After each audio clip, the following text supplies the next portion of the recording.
दोस्तों, गुनाहों के देवता के पिछले भाग में आपने सुना चंदर बिसरिया को परेशान करता है और उसे डराता है। जैसे तैसे दिन बीत रहे होते हैं। 3 दिन बाद डॉक्टर शुक्ला सुधा को लिवाने शाहजहांपुर के लिए चले गए।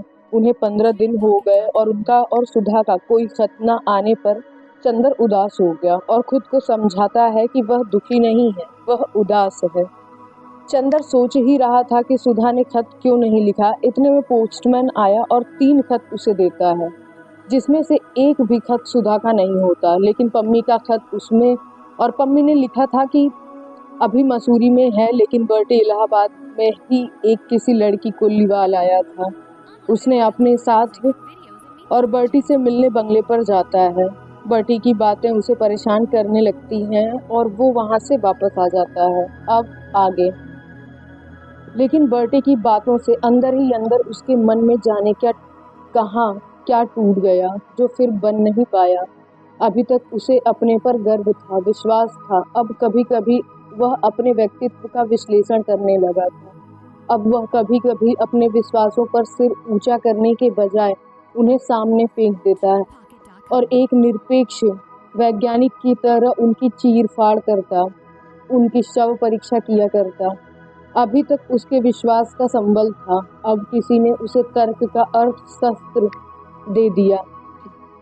जाने किस राक्षसी प्रेरणा से उसने अपनी आत्मा को चीरना शुरू किया और इस तर्क वितर्क और अविश्वास के भयंकर जल प्रलय की एक लहर ने उसे एक दिन नरक के किनारे ले जा पटका।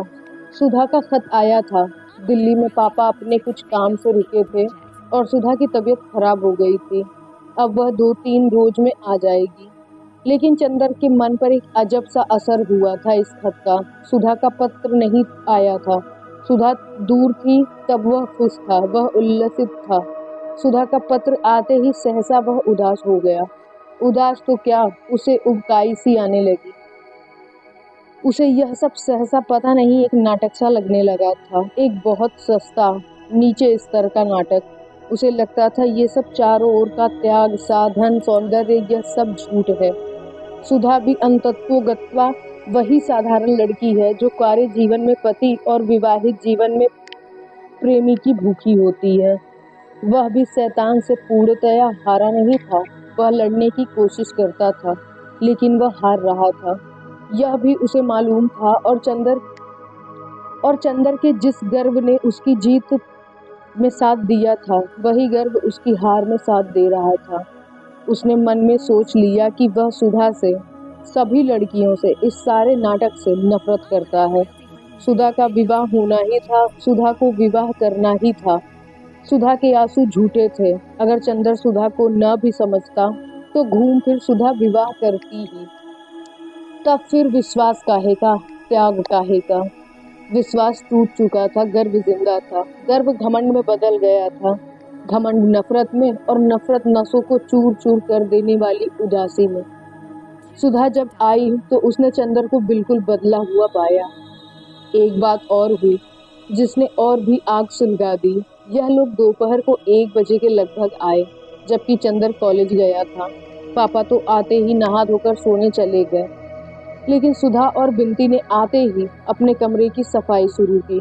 कमरे की सारी किताबों को झाड़ी, कपड़े ठीक किए, मेजें साफ की। उसके बाद कमरा धोने में लग गई।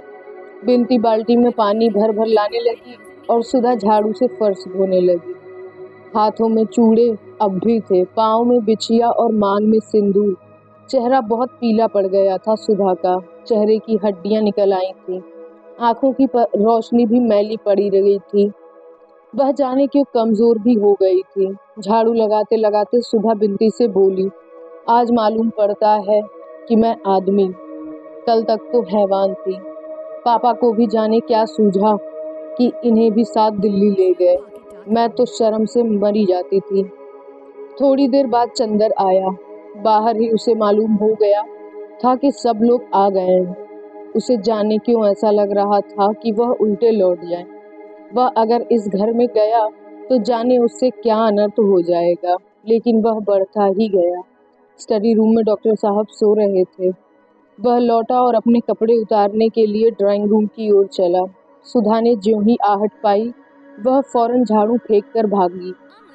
फिर सिर खुला, धोती कमर में खुशी हुई, हाथ गंदे, बाल बिखरे और बेतहाशा दौड़कर चंदर से लिपट गई और बच्चों की भूली हंसी हंसकर बोली, चंदर चंदर हम आ गए, अब बताओ। और चंदर को इस तरह कस लिया कि अब कभी छोड़ेगी नहीं। छी, दूर हटो सुधा, यह क्या नाटक करती हो? आज तुम बच्ची नहीं हो। और सुधा को बड़ी रुखाई से परे हटाकर अपने कोट पर से सुधा के हाथ से लगी हुई मिट्टी झाड़ते हुए चंदर चुपचाप अपने कमरे में चला गया। सुधा पर जैसे बिजली गिर पड़ी हो, वह पत्थर की तरह खड़ी रही। फिर जैसे लड़खड़ाती हुई अपने कमरे में गई और चारपाई पर लेटकर फूट फूट कर रोने लगी। चंदर सुधा से नहीं बोला। डॉक्टर साहब के जगते ही उनसे बातें करने लगा।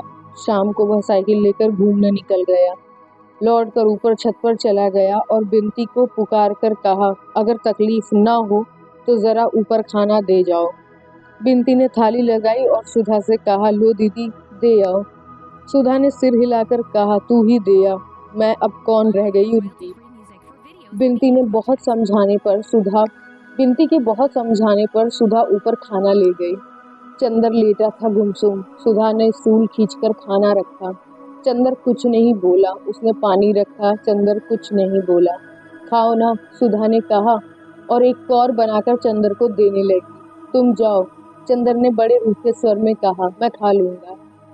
सुधा ने कौर थाली में रख दिया और चंदर के पाए ताने बैठकर बोली, चंदर तुम क्यों नाराज हो? बताओ हमसे क्या पाप हो गया है? पिछले 1.5 महीने से हमने एक एक क्षण गिन गिन कर काटे हैं कि कब तुम्हारे पास आए। हमें क्या मालूम था कि तुम ऐसे हो गए हो। मुझे जो चाहे सजा दे दो लेकिन ऐसा ना करो, तुम तो कुछ भी नहीं समझते। और सुधा ने चंदर के पैरों पर सिर रख दिया। चंदर ने पैर झटक दिए। सुधा, इन सब बातों से फायदा नहीं। अब इस तरह की बातें करना और सुनना मैं भूल गया। कभी इस तरह की बातें करते अच्छा लगता था, अब तो किसी सुहागिन के मुंह से यह शोभा नहीं देता। सुधा तिलमिला उठी। तो यह बात है तुम्हारे मन में, मैं पहले से समझती थी, लेकिन तुम्ही ने तो कहा था चंदर, अब तुम ही ऐसे कह रहे हो, शर्म नहीं आती तुम्हें? और सुधा ने हाथ से ब्याह वाले चूड़े उतारकर छत पर फेंक दिए। बिछिया उतारने लगी और पागलों की तरफ फटी आवाज में बोली, जो तुमने कहा मैंने किया, अब जो आगे कहोगे वह करूंगी, यही चाहते हो ना? और अंत में उसने अपनी बिछिया उतारकर छत पर फेंक दी। चंदर कांप गया। उसने इस दृश्य की कल्पना भी नहीं की थी। बिनती, बिनती, उसने घबराकर पुकारा और सुधा से बोला, अरे यह क्या कर रही हो? कोई देखेगा तो क्या सोचेगा? पहनो जल्दी से। मुझे किसी की परवाह नहीं, तुम्हारा तो जी ठंडा पड़ जाएगा। चंदर उठा। उसने जबरदस्ती सुधा के हाथ पकड़ लिए। बिनती आ गई थी। लो, इन्हें चूड़े तो पहना दो। बिनती ने चुपचाप चूड़े और बिछिया पहना दिया। सुधा चुपचाप उठी और नीचे चली गई। चंदर अपनी खाट पर सिर झुकाए लज्जित सा बैठा था। लीजिए, खाना खा लीजिए, बिनती ने बोला। मैं नहीं खाऊंगा, चंदर ने रूंधे गले से कहा। खाइए वरना अच्छी बात नहीं होगी। आप दोनों मिलकर मुझे मार डालिए, बस किस्सा खत्म हो जाए। ना आप सीधे मुंह से बोलते हैं, ना दीदी। पता नहीं आप लोगों को क्या हो गया है। चंदर कुछ नहीं बोला। खाइए, आपको हमारी कसम है, वरना दीदी खाना नहीं खाएंगी। आपको मालूम नहीं, दीदी की तबीयत इधर बहुत खराब है। उन्हें सुबह शाम बुखार रहता है। दिल्ली में तबीयत बहुत खराब हो गई थी। आप ऐसे कर रहे हैं, बताइए उनका क्या हाल होगा। आप समझते होंगे वह बहुत सुखी होंगी, लेकिन आपको क्या मालूम, पहले आप दीदी के एक आंसू पर पागल हो उठते थे, अब आपको क्या हो गया है? चंदर ने सिर उठाया और गहरी सांस लेकर बोला, जाने क्या हो गया है बिनती। मैं कभी नहीं सोचता था कि सुधा को मैं इतना दुख दे सकूंगा। इतना अभागा हूँ मैं कि खुद भी इधर भूलता रहा और सुधा को भी इतना दुखी कर दिया। सचमुच चंदर की आंखों में आंसू भर आए। बिनती चंदर के पीछे खड़ी थी। चंदर का सिर अपनी छाती में लगाकर आंसू पोंछते हुई बोली, छी, अब और दुखी होइएगा तो दीदी और भी रोएंगी। लीजिए खाइए, जाओ दीदी को बुला लो और उन्हें भी खिला दो, चंदर ने कहा। बिनती गई, फिर लौटकर बोली, बहुत रो रही हैं, अब आज उनका नशा उतर जाने दीजिए, तब कल बात कीजिएगा। फिर सुधा ने न खाया तो फिर आप खा लीजिएगा तो वो खा लेंगी, उनको खिलाए बिना मैं नहीं खाऊंगा, बिनती बोली और अपने हाथ से कौर बनाकर चंदर को देने लगी। चंदर ने खाना शुरू किया और धीरे से गहरी सांस लेकर बोला, बिनती तुम हमारी और सुधा की उस जन्म की कौन हो? सुबह के वक्त चंदर जब नाश्ता करने बैठा तो डॉक्टर साहब के साथ ही बैठा। सुधा आई और प्याला रखकर चली गई। वह बहुत उदास थी। चंदर का मन भर आया।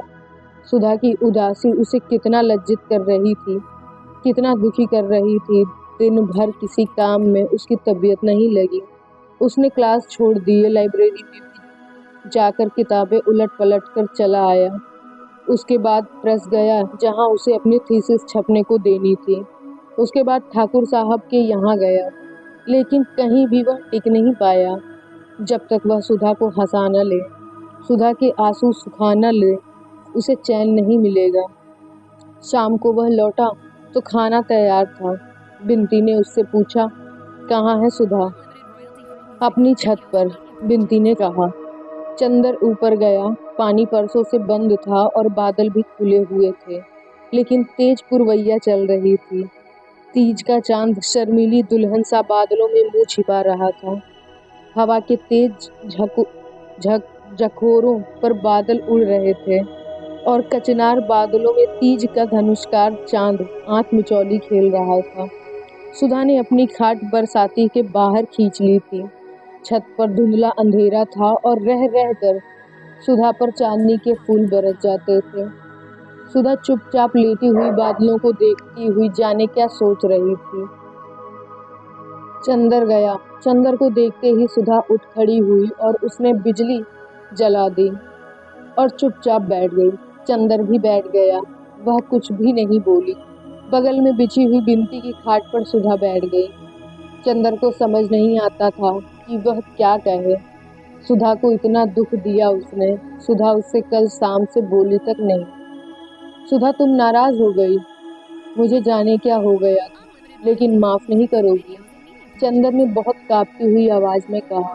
सुधा कुछ नहीं बोली, चुपचाप बादलों की ओर देखती रही। सुधा, चंदर ने सुधा के दो कबूतरों जैसे उजले मासूम पैरों को लेकर अपनी गोद में रख लिया और भरे हुए गले से बोला, सुधा मुझे जाने क्या हो जाता है, कभी कभी लगता है वह पहले वाला ताकत टूट गई है, मैं बिखर रहा।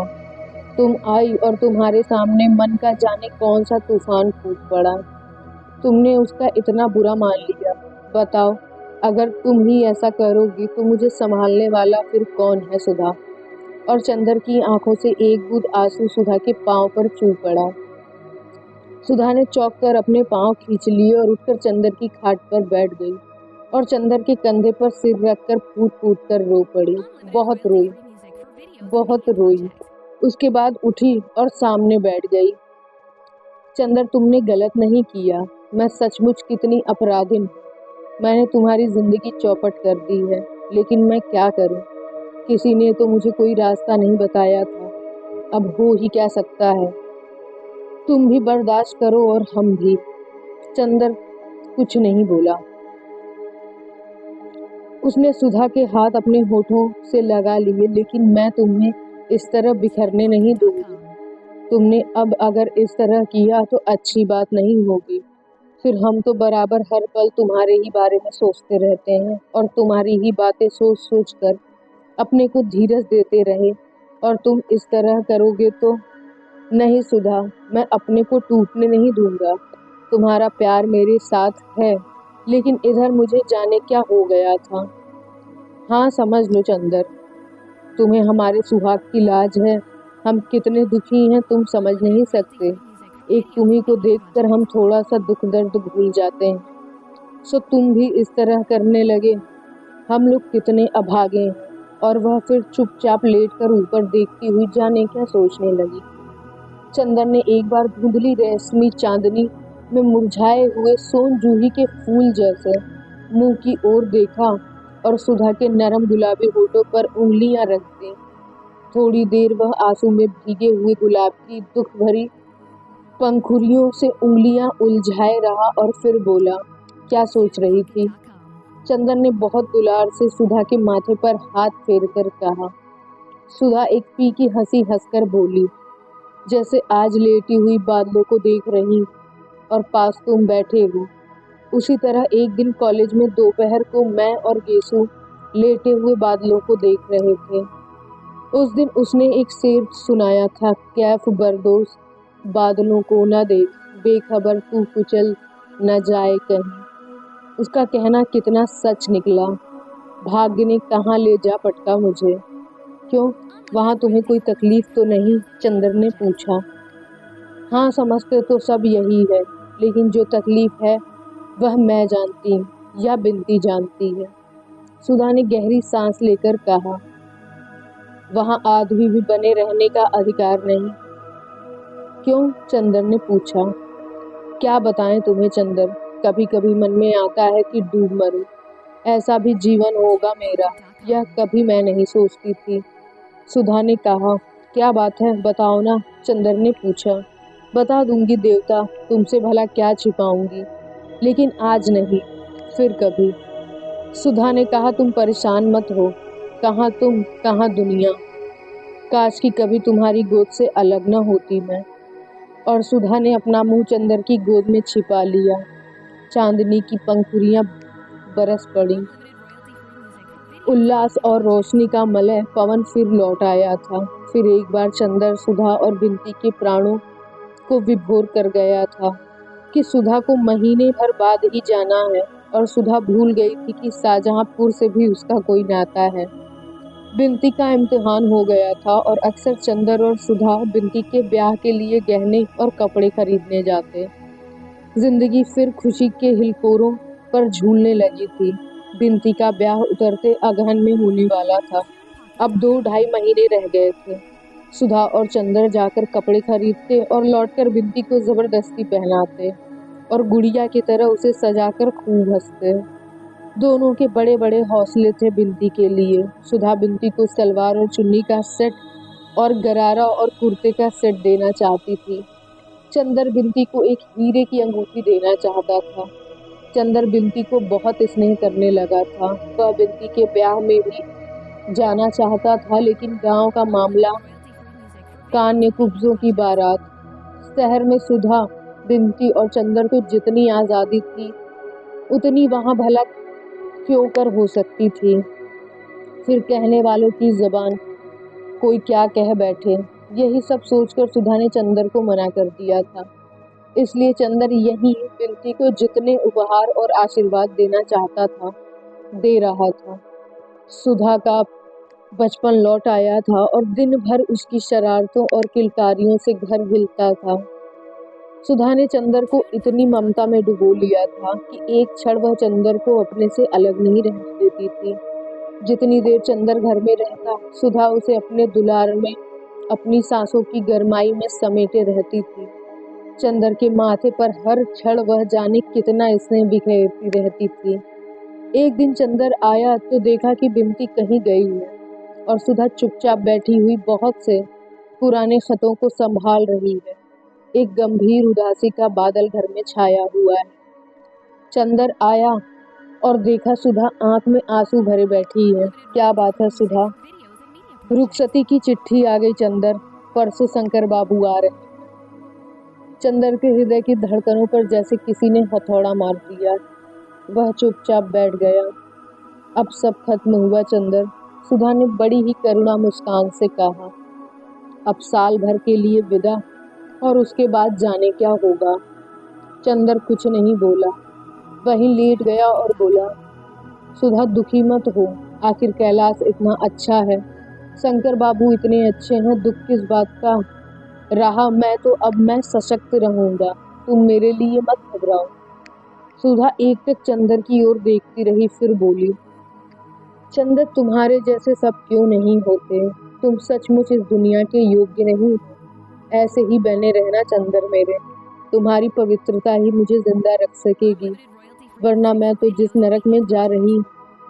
तुम उसे नरक क्यों कहती हो? मेरी समझ में नहीं आता, चंदर ने पूछा। तुम नहीं समझ सकते, तुम अभी बहुत दूर हो इन सब बातों से। लेकिन सुधा बड़ी देर तक चुप रही, फिर खत सब एक और खिसका दिए और बोली, चंदर, उनमें सब कुछ है। वे बहुत अच्छे हैं, बहुत खुले विचार के हैं, मुझे बहुत चाहते हैं। मुझ पर कहीं से कोई बंधन नहीं, लेकिन इस सारे स्वर्ग का मोल जो देकर चुकाना पड़ता है, उससे मेरी आत्मा का कण कण विद्रोह कर उठता है और सहसा घुटनों में मुंह छिपाकर रो पड़ी। चंदर उठा और सुधा के माथे पर हाथ रखकर बोला, छी, रो मत सुधा, अब तो जैसा है जो कुछ भी है बर्दाश्त करना पड़ेगा। कैसे करूं चंदर?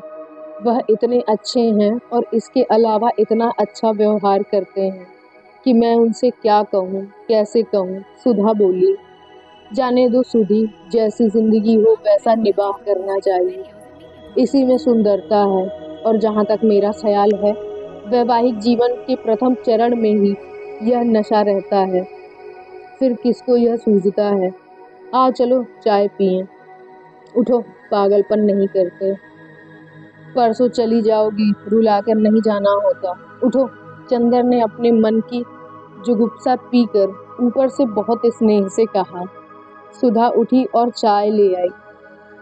चंदर ने अपने हाथ से एक कप में चाय बनाई और सुधा को पिलाकर उसी में पीने लगा। चाय पीते पीते सुधा बोली, चंदर, तुम ब्याह मत करना, तुम इसके लिए नहीं बने। चंदर सुधा को हंसाना चाहता था। चल, स्वार्थी कहीं की, क्यों न करूं ब्याह, जरूर करूंगा, और जनाब दो करूंगा। अपने आप तो कर लिया और मुझे उपदेश दे रही है। सुधा हंस पड़ी। चंदर ने कहा, बस ऐसे ही हंसती रहना हमेशा, हमारी याद करके, और अगर रोई तो समझ लो हम उसी तरह फिर अशांत हो उठेंगे जैसे अभी तक थे। फिर प्याला सुधा के होठों से लगाकर बोला, अच्छा सुधी, कभी तुम सुनो कि मैं उतना पवित्र नहीं रहा जितना कि हूँ, तो तुम क्या करोगी? कभी मेरा व्यक्तित्व अगर बिगड़ गया तब क्या होगा? होगा क्या? मैं रोकने वाली कौन होती हूँ? मैं खुद ही क्या रोक पाई अपने को? लेकिन चंदर, तुम ऐसे ही रहना। तुम्हें मेरे प्राणों की सौगंध है, तुम अपने को बिगाड़ना मत। चंदर हंसा। नहीं सुधा, तुम्हारा प्यार मेरी ताकत है, मैं कभी गिर नहीं सकता जब तक तुम मेरी आत्मा में गुथी हुई हो। तीसरे दिन शंकर बाबू आए और सुधा चंदर के पैरों की धूल माथे पर लगाकर चली गई। इस बार वह रोई नहीं, शांत थी, जैसे वध स्थल पर जाता हुआ बेबस अपराधी। जब तक आसमान में बादल रहते हैं तब तक झील में बादलों की छा रहती है। बादलों के खुल जाने के बाद कोई भी झील उनकी छाह को सुरक्षित नहीं रख पाती। जब तक सुधा थी, चंदर की जिंदगी का फिर एक बार उल्लास और उसकी ताकत लौट आई थी। सुधा के जाते ही वह फिर सब कुछ खो बैठा। उसके मन में कोई स्थायित्व तो नहीं रहा। लगता था जैसे वह एक जलागार है जो बहुत गहरा है, लेकिन जिसमें हर चांद, सूरज, सितारे और बादल की छाह पड़ती है, और उनके चले जाने के बाद फिर वह उसका प्रतिबिंब धो डालता है और बदलकर फिर वैसा ही हो जाता है। कोई भी चीज पानी को रंग नहीं पाती, उसे छू नहीं पाती। हाँ, लहरों में उनकी छाया का रूप विकृत हो सकता है। चंदर को चारों ओर की दुनिया सहज गुजरते हुए बादलों का निस्सार तमाशा सी लग रही थी। कॉलेज की चहल पहल, ढलती हुई बरसात का पानी, थीसिस और डिग्री, बर्टी का पागलपन और पम्मी के खत, ये सभी उसके सामने आते और सपनों की तरह गुजर जाते। कोई चीज उसके हृदय को छू नहीं पाती। ऐसा लगता था कि चंदर एक खोखला व्यक्ति है, जिसमें सिर्फ एक सापेक्ष अंतःकरण मात्र है, कोई निरपेक्ष आत्मा नहीं, और हृदय भी जैसे समाप्त हो गया था। एक जलहीन हल्के बादल की तरह वह हवा के हर झोंकों पर तैर रहा था, लेकिन टिकता कभी नहीं कुछ। उसकी भावनाएं, उसका मन, उसकी आत्मा, उसके प्राण, उसका सब कुछ सो गया था, और वह जैसे नींद में चल रहा, नींद में सब कुछ कर रहा था। जाने के 8-9 रोज बाद सुधा का खत आया। मेरे भाग्य, मैं इस बार तुम्हें जिस तरह छोड़ आई उससे मुझे पल भर को चैन नहीं मिलता। अपने को तो बेच चुकी हूँ, अपने मन के मोती को कीचड़ में फेंक चुकी। तुम्हारी रोशनी को ही देखकर कुछ असंतोष है। मेरे दीपक, तुम बुझना मत, तुम्हें मेरे स्नेह की लाज है। मेरी जिंदगी का नरक फिर मेरे अंगों में भिदना शुरू हो गया है। तुम कहते हो कि जैसा हो निबाह करना चाहिए। तुम कहते हो कि अगर मैंने उससे निबाह नहीं किया तो यह तुम्हारे प्यार का अपमान होगा। ठीक है, मैं अपने लिए नहीं तुम्हारे लिए निबाह करूं, लेकिन मैं कैसे संभालूं अपने को? दिल और दिमाग बेबस हो रहे हैं। नफरत से मेरा खून उबला जा रहा है। कभी कभी जब तुम्हारी सूरत सामने होती है तो जैसे अपना सुख दुख भूल जाती हूँ। लेकिन अब तो जिंदगी का तूफान जाने कितना तेज होता जा रहा है कि लगता है तुम्हें भी मुझसे खींचकर अलग कर देगा। लेकिन तुम्हें अपने देवत्व की कसम है, तुम मुझे अब अपने हृदय से दूर न करना। तुम नहीं जानते कि तुम्हारी याद के ही सहारे मैं यह नरक झेलने में समर्थ हूँ। तुम मुझे कहीं छिपा लो, मैं क्या करूँ? मेरा अंग अंग मुझ पर व्यंग कर रहा है। आंखों की नींद खत्म है। पाँवों में इतना तीखा दर्द है कि कुछ कह नहीं सकती। उठते बैठते चक्कर आने लगा है। कभी कभी बदन कांपने लगता है। आज वह बरेली गए हैं तो लगता है मैं आदमी। तभी तुम्हें लिख भी रही। तुम दुखी मत होना। चाहती कि तुम्हें न लिखूं, लेकिन बिना लिखे मन नहीं मानता। मेरे अपने, तुमने तो यही सोचकर यहाँ भेजा था कि इससे अच्छा लड़का नहीं मिलेगा, लेकिन कौन जानता था कि फूल में कीड़े भी होंगे। अच्छा, अब माँ जी नीचे बुला रही, चलती हूँ। देखो, अपने किसी खत में इन सब बातों का जिक्र मत करना और इसे फाड़कर फेंक देना।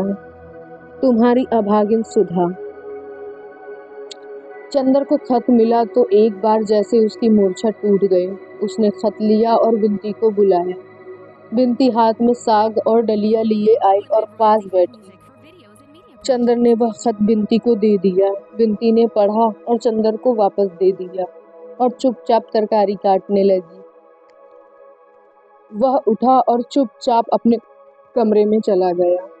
थोड़ी देर बाद बिंती चाय लेकर आई और चाय रखकर बोली, आप दीदी को कब खत लिख रहे हैं? मैं नहीं लिखूंगा, चंदर बोला। क्यों? क्या लिखूं बिंती, कुछ समझ में नहीं आता, कुछ झल्लाकर चंदर ने कहा। बिंती चुपचाप बैठ गई। थोड़ी देर बाद चंदर बड़े मुलायम स्वर में बोला, बिंती, एक दिन तुमने कहा था कि मैं देवता हूँ, तुम्हें मुझ पर गर्व है। आज भी तुम्हें मुझ पर गर्व है? पहले से ज्यादा, बिंती बोली। अच्छा, ताज्जुब है, चंदर ने बोला। अगर तुम जानती कि आजकल कभी कभी मैं क्या सोचता हूँ तो तुम्हें ताज्जुब होता। तुम जानती तो सुधा के इस खत से मुझे जरा सा भी दुख नहीं हुआ, सिर्फ झल्लाहट ही हुई। मैं सोच रहा था कि क्यों सुधा इतना स्वांग भरती है, दुख और अंतर्द्वंद का। किस लड़की को यह सब पसंद नहीं? किस लड़की के प्यार में शरीर का अंश नहीं होता? लाख प्रतिभाशालिनी लड़कियां हो, लेकिन अगर वे किसी को प्यार करेंगी तो उसे अपनी प्रतिभा नहीं देंगी, अपना शरीर ही देंगी। और यदि वह अस्वीकार कर लिया जाए तो शायद प्रतिहिंसा से तड़प भी उठेंगी। अब तो मुझे ऐसा लगने लगा कि सेक्स ही प्यार है, प्यार का मुख्य अंश है, बाकी सभी कुछ उसकी तैयारी है। उसके लिए एक समुचित वातावरण और विश्वास का निर्माण करना है। जाने क्यों मुझे इस सब से बहुत नफरत होती जाती है।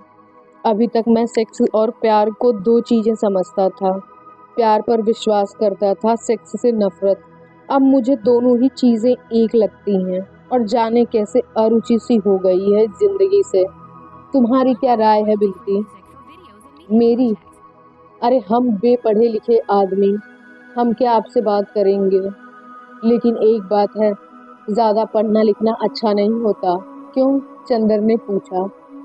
पढ़ने लिखने से ही आप और दीदी जाने क्या क्या सोचते हैं। हमने देहात में देखा है, कि वहाँ लड़कियाँ समझती हैं कि उन्हें क्या करना है, इसलिए कभी इन सब बातों पर अपना मन नहीं बिगाड़ती। बल्कि मैंने तो देखा है कि सभी शादी के बाद मोटी होकर आती हैं और दीदी अब छोटी सी नहीं कि ऐसी उनकी तबीयत खराब हो जाए। यह सब मन में घुटने का नतीजा है। जब यह होना ही है तो क्यों दीदी दुखी होती हैं? उन्हें तो और मोटी होना चाहिए, बिनती बोली।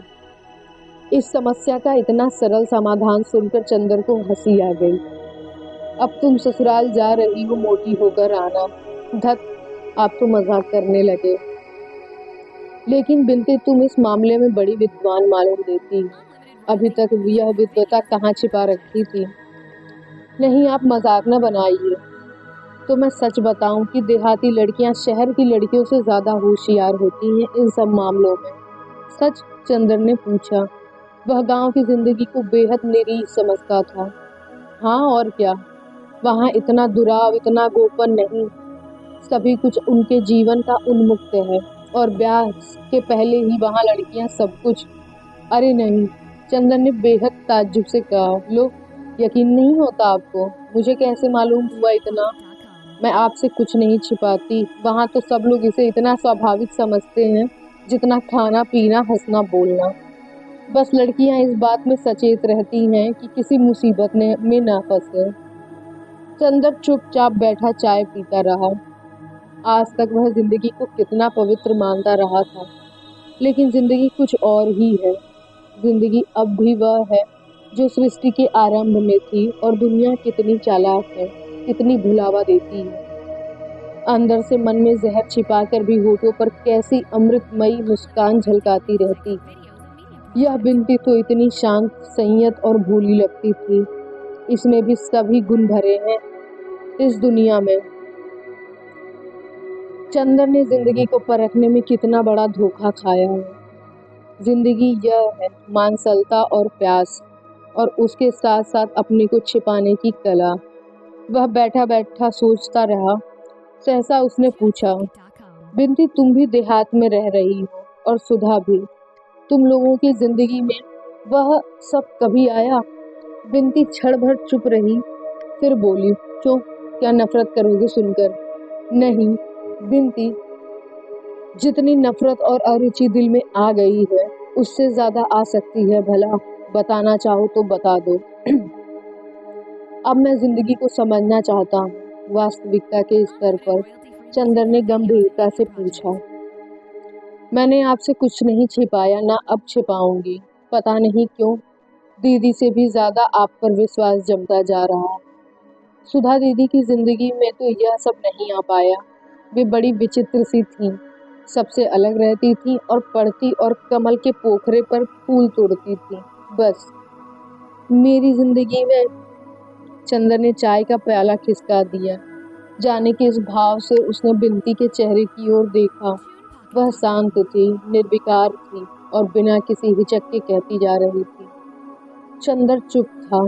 बिनती ने अपने पांवों से चंदर के पांव पर उंगलियां दबाते हुए पूछा, क्या सोच रहे हैं आप? सुन रहे हैं आप?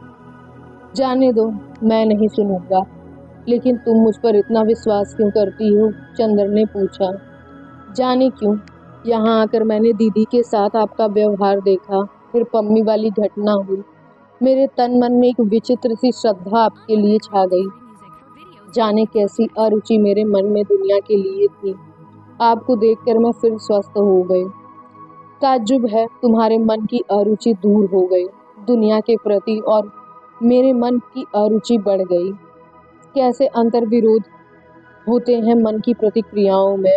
एक बात पूछूं बिनती, तुम मेरे इतने समीप रही हो, सैकड़ों बार ऐसा हुआ होगा जो मेरे विषय में तुम्हारे मन में शंका पैदा कर देता। तुम सैकड़ों बार मेरे सिर को अपने वक्ष पर रखकर मुझे सांत्वना दे चुकी हो।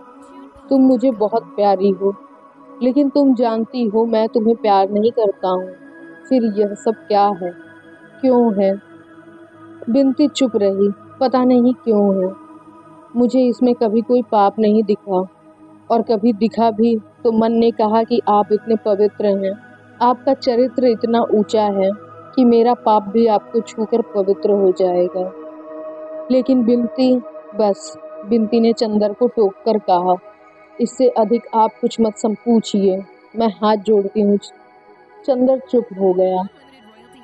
दोस्तों, आगे की कहानी जानने के लिए बने रहिए हमारे चैनल सीक्रेट स्टोरी के साथ और हमें कमेंट करके बताइए उन किताबों के नाम जो आप सुनना चाहते हैं।